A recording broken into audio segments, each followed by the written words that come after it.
सुप्रभात विद्यार्थियों। मैं अमित कुमार सिंघल, टीजीटी हिंदी केंद्रीय विद्यालय दिनांग। विद्यार्थियों, कल हमने सूरदास का जीवन परिचय पढ़ा था और हम इसका पाठ का रिवीजन कर रहे हैं, दोबारा पढ़ रहे हैं इस पाठ को। तो चलिए, आज हम जो सूरदास के पद हैं उनमें किसके बारे में वर्णन किया गया है, किसके बारे में चर्चा की है, पहले वो पढ़ेंगे, फिर सूरदास का एक पद पढ़ेंगे। यहाँ सूर सागर के भ्रमर गीत से 4 पद लिए गए हैं। ये पद कहाँ से लिए गए हैं? भ्रमर गीत से। तो आपको ये बात ध्यान रखनी है कि जो सूरदास के पद हैं वो कहाँ से लिए गए हैं? भ्रमर गीत से। और कितने पद हैं? 4 पद हैं। कृष्ण ने मथुरा जाने के बाद स्वयं न लौटकर उद्धव के जरिए गोपियों के पास संदेश भिजवाया था। कृष्ण कहाँ चले गए थे? मथुरा चले गए थे और मथुरा जाने के बाद स्वयं ने लौटकर उद्धव के जरिए गोपियों के पास संदेश भेजा था। किसके माध्यम से? उद्धव के जरिए गोपियों के पास संदेश भेजा था। उद्धव ने निर्गुण भ्रम एवं योग का उपदेश देकर गोपियों की विरह वेदना को शांत करने का प्रयास किया। उद्धव ने क्या किया? उद्धव ने निर्गुण भ्रम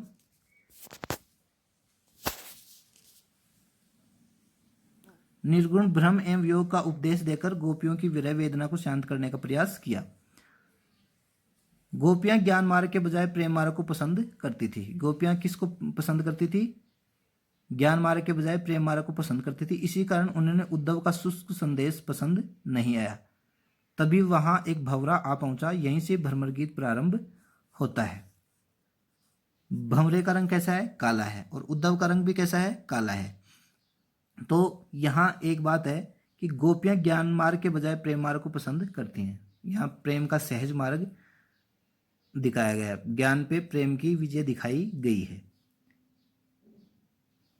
गोपियों ने भ्रमर के बहाने उद्धव पर व्यंग्य बाण छोड़े हैं। पहले पद में गोपियों की यह शिकायत वाजिब लगती है कि यदि उद्धव कभी स्नेह के धागे में बंधे होते तो वे विरह की वेदना को अनुभूत अवश्य करते, यानी महसूस करते। दूसरे पद में गोपियों की यह स्वीकारोक्ति है कि उनके मन की अभिलाषाएं मन में ही रह गई हैं। मन की अभिलाषाएं क्या रह गई हैं? मन में ही रह गई हैं। कृष्ण के प्रति उनकी प्रेम की गहराई को अभिव्यक्त करती हैं। कृष्ण के प्रति उनके प्रेम की गहराई को व्यक्त करते। तीसरे पद में उद्धव की योग साधना को कड़वी ककड़ी जैसा बताकर अपने एकनिष्ठ प्रेम में दृढ़ विश्वास प्रकट करती हैं। उद्धव के योग संदेश को कैसा बताती हैं? कड़वी ककड़ी के समान बताती हैं, बताकर अपने एकनिष्ठ यानी उनके प्रति समर्पित है एकनिष्ठ प्रेम के दृढ़ विश्वास प्रकट करते हैं। चौथे पद में उद्धव को ताना मारते हैं कि कृष्ण ने अब राजनीति पढ़ ली है। अंत में गोपियों द्वारा उद्धव को राजधर्म याद दिलाया जाना सूरदास की लोक धर्मिता को दर्शाता है।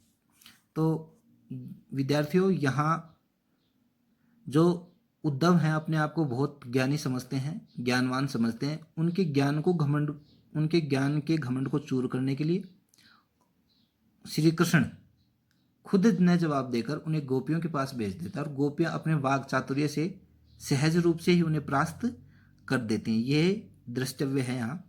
और दूसरी चीज़ है, यहाँ गोपियां हैं जो ज्ञान मार्ग के बजाय प्रेम मार्ग को पसंद करती हैं। तीसरा, यहाँ जो उद्धव का योग संदेश है उन्हें कड़वी ककड़ी के समान बताया गया है। चौथा, गोपियों ने उद्धव को राजधर्म याद दिलाया जाना सूरदास की क्या है? लोक धर्मिता को दर्शाता है। अब चलिए हम इसमें पहला पद देखते हैं। उद्धव तुम हो अति बड़भागी। बड़भागी यानी बड़े भाग्यशाली। उद्धव, हे उद्धव। उद्धव कौन है? उद्धव है। तुम बहुत ही भाग्यशाली हो। उद्धव कैसा है? बहुत ही भाग्यशाली है। अपरस रहत स्नेह तगाते। अपरस यानी अलिप्त अछूता, रहत यानी रहता है, स्नेह तगा। तगा क्या है यहाँ? अपरस रहत स्नेह तगाते। तगा यानी तागा बंधन ते। नाहिन मनो अनुरागी। नाहिन यानी नहीं, मन यानी मन, और अनुराग यानी प्रेम में अनुरक्त। तो गोपियां उद्धव को क्या कहती हैं? बड़ा भाग्यशाली कहती हैं। और कहते हैं कि तुम कृष्ण के निकट रहकर भी उनके प्रेम रस में नहीं डूबे। तो यहाँ क्या है, यहाँ गोपियां उद्धव पर व्यंग्य कर रही हैं। पुरैनी पात रहत जल भीतर तारस देह न दागी, यानी पुरैनी पात, पुरैनी पात है कमल का जो पत्ता होता है, पुरैनी पात रहत जल भीतर, कमल का पत्ता जल के अंदर रहता है, तारस देह न दागी, फिर भी उस पर दाग नहीं लगता है। यानी यहाँ गोपियां उदाहरण के माध्यम से दृष्टांत अलंकार है कि जिस प्रकार कमल का पत्ता है पानी में रहता है उस पर दाग नहीं लगता, उसी प्रकार तुम श्री कृष्ण के पास रहकर भी प्रेम से अछूते हो। यहाँ गोपियां क्या करती हैं, उद्धव पे व्यंग्य करती है। तुम तो कमल के पत्ते के समान हो, पुरानी पात रह जल भीतर तारस देह न दागी, यानी तुम तो कमल के पत्ते के समान हो जो जल के भीतर रहकर भी जल से ऊपर रहता है। इसी प्रकार तुम कृष्ण के साथ रहकर भी उनके प्रेम से अलग रहते हो। ज्यों जलमा है तेल की गागरी बूंद न ताके लागी। देखिए, ज्यों जलमा है, जैसे जल में तेल की बूंद होती है, तेल की गागरी बूंद न ताको लागी, यानी जिस प्रकार जल के मध्य रहते हुए भी तेल की गागर पर पानी की बूंद तक नहीं टिकती, पानी की बूंद तक नहीं टिकती, तो इसी प्रकार तुम पर भी श्री कृष्ण के प्रेम की कोई बूंद नहीं है, यानी तो श्री कृष्ण पर भी तुम्हारा कोई असर नहीं हुआ है, तुम बड़े दुर्भाग्यशाली हो। एक तरह से वो व्यंग्य कर रही हैं। प्रीत नदी में पाव न बोर्यो रूप न दृष्टि पुरागी। प्रीत नदी, प्रेम रूपी नदी, रूपक अलंकार है यहाँ। प्रेम, प्रीत नदी में पाव न बोर्यो रूप, पाव न बोर्यो दृष्टि न रूप पुरागी। बोर्यो यानी डुबोया, दृष्टि देखना, रूप पुरागी, पुरागी यानी मुग्ध होना। तो यहाँ गोपियां कह रही हैं कि अरे तुमने तो प्रेम की नदी में कभी पैर भी नहीं डुबाया, तुम्हारी दृष्टि उनके लिए उनके रूप पर नहीं पड़ी है, दृष्टि रूप न परागी यानी पड़ी है, मुग्ध हुई है। प्रीत नदी में पाँव न भरे, प्रेम रूपी नदी में आपने पाँव नहीं डुबोया है। दृष्टि न रूप परागी, और न ही तुम पर उनकी दृष्टि गई है। सूरदास अबला हम भोरी गुड़ चिट्टी जो पागी।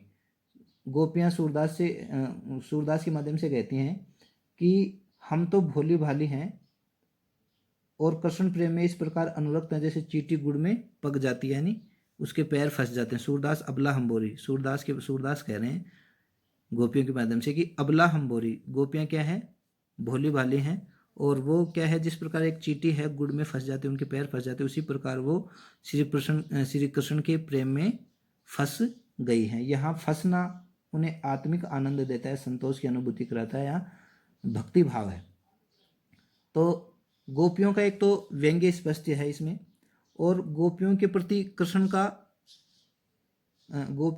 के प्रति अटूट प्रेम अभिव्यक्त हुआ। देखिए, सूरदास अबला हम्बोरी गुड़ चीटी जो पागी, क्योंकि हमारी तो स्थिति अब ऐसी हो गई जैसे गुड़ चीटी गुड़ में फंस जाती है। प्रीत नदी में कौन सा अलंकार बताया था, रूपक अलंकार बताया था। पुरैनी पात और तेल के गागर, पुरैनी पात रहते जल भीतर, या दृष्टांत अलंकार है, उदाहरण दिया गया, दृष्टांत दिया गया है बात को समझाने के लिए। और पुरैनी पात रहते जल भीतर तारस देह न दे, ठीक है, तेल के गागर वाला। और कौन सी भाषा है इसमें, हमने कल ही चर्चा की थी, सूरदास की भाषा कैसी है, ब्रज भाषा है। तो गोपियों ने उद्धव को बड़भागी क्यों कहा है, उद्धव तुम हो अति बड़भागी। गोपियां उद्धव को बड़भागी इसलिए कहते हैं क्योंकि वे श्री कृष्ण के साथ रहकर भी उनके प्रेम बंधन में नहीं पड़े, वे प्रेम की पीड़ा को झेलने से बच गए हैं, वे प्रेम से अलिप्त रह गए हैं, ऐसा उन्होंने व्यंग्य में कहा है। किने, गोपियों ने। गोपियों ने उद्धव के विरक्ति भाव को किन उदाहरणों से प्रस्तुत किया है, पुरैनी पात रहत जल भीतर तारस देह न दागी। गोपियों ने उद्धव के विरक्ति भाव को कमल के पत्तों और तेल के गागर के उदाहरणों से प्रस्तुत किया है। दोनों जल में रहकर भी जल के प्रभाव से अछूते रहते हैं। पुरैनी पात रहत जल भीतर, कमल का पत्ता क्या रहता है, जल के भीतर रहता है, फिर भी उसके दाग नहीं लगता। ज्यों जल माह तेल की गागरी बूंद न ताके लागी, और तेल की जो बूंद है तेल की गागर में होने पर भी उस पर कोई प्रभाव नहीं पड़ता। गोपियों ने स्वयं को अबला और भोली क्यों कहा है, सूरदास अबला हम भोरी गुड़ चीटी जो पागी। गोपियों ने स्वयं को अबला और भोली इसलिए कहा है क्योंकि वे कृष्ण के प्रेम के जल में प्रेम जाल में फंस गए हैं, भोलेपन में कुछ भी अधिक समझ नहीं पाई है।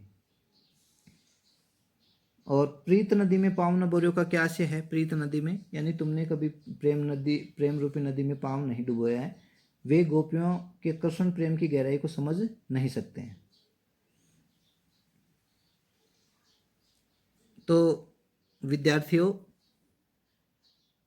गुड़ चिट्टी जो पागी कहकर गोपियां क्या बताना चाहती हैं? यह कहकर यह बताना चाहती हैं कि कृष्ण के प्रति अपने अनन्य प्रेम को दर्शाना चाहती हैं, अपने अनन्य प्रेम को प्रकट करना चाहती हैं। पुरैनी पात रहत जिल भीतर, पुरैनी पात रहत जिल भीतर। देख पे की आवृत्ति है, एक ही वर्ण दो बार आए, दोनों ही बार। एक वर्ण की आवृत्ति दो या दो से अधिक बार हो, वहाँ कौन सा अलंकार होता है? अनुप्रास अलंकार होता है। तो विद्यार्थियों, आज के लिए ये एक पद, आगे हम शेष पाठ पढ़ेंगे। धन्यवाद।